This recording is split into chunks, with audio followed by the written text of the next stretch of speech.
Konami just dropped a nostalgia pack and we're talking legends. We've got the Emperor Adriano, the Wall Peak, and the divine ponytail himself, Roberto Baggio. But today's video is all about the artist, the magician, the tragedy, Roberto Baggio. Let's take a deep dive into the story of one of football's most gifted and most heartbreaking icons. Roberto Baggio's story doesn't start like a fairy tale. In fact, by the time he was 18, many doctors thought his career was already over. What? A horrific knee injury while playing for Vicenza that required over 200 stitches and multiple surgeries. But what does Baggio do? He fights back.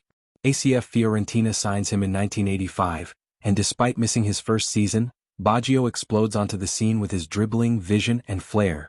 This was football poetry in motion. Fans called him Il Divin Codino, the divine ponytail, not just because of his iconic hairstyle, but because of how divine he made the game look. In the early 90s, Baggio was unstoppable. 1992 to 1993, the very card Konami just dropped, was his peak. He won the Ballon d'Or in 1993. He joined Juventus and carried them to a UEFA Cup victory, scoring goals that looked like paintings. His dribbling? Magical. His free kicks?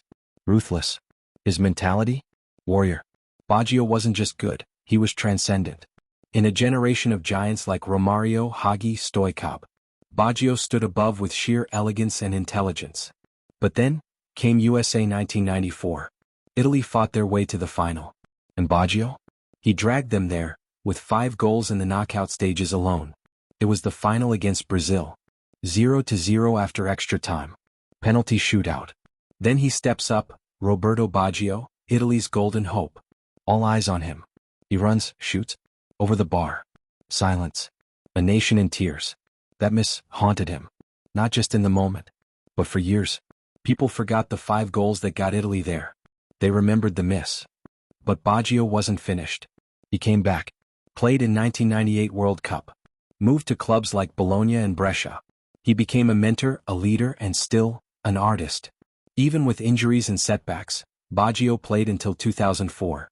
By then, even those who once doubted him admitted, he was different. He wasn't just about goals. He was about heart, passion, humanity.